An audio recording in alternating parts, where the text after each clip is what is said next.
Good evening.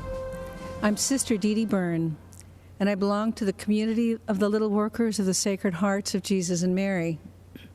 Last 4th of July, I was honored to be one of the President's guests at his Salute to America celebration.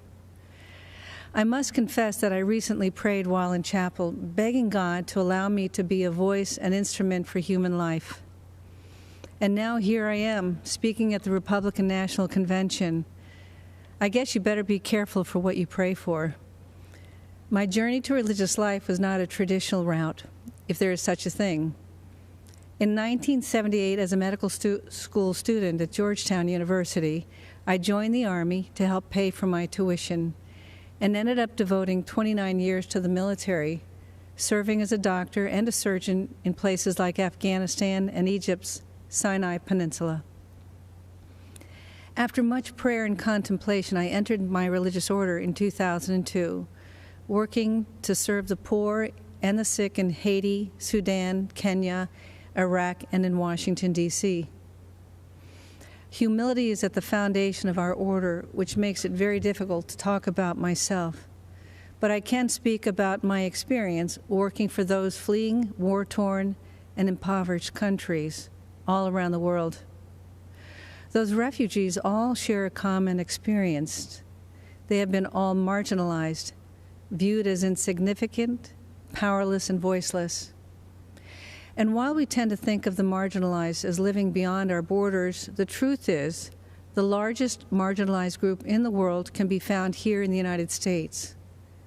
They are the unborn.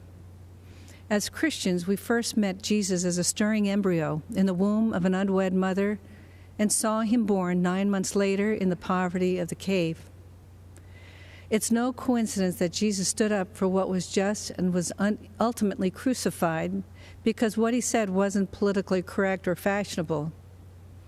As followers of Christ, we are called to stand up for life against the politically correct or fashionable of today.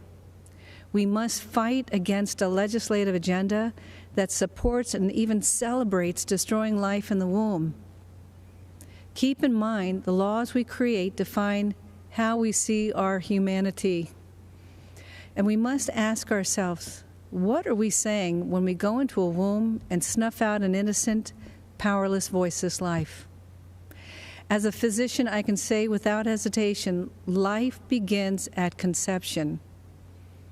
While what I have to say may be difficult for some to hear, I am saying it because I'm not just pro-life, I'm pro-eternal life, and I want all of us to end up in heaven together someday.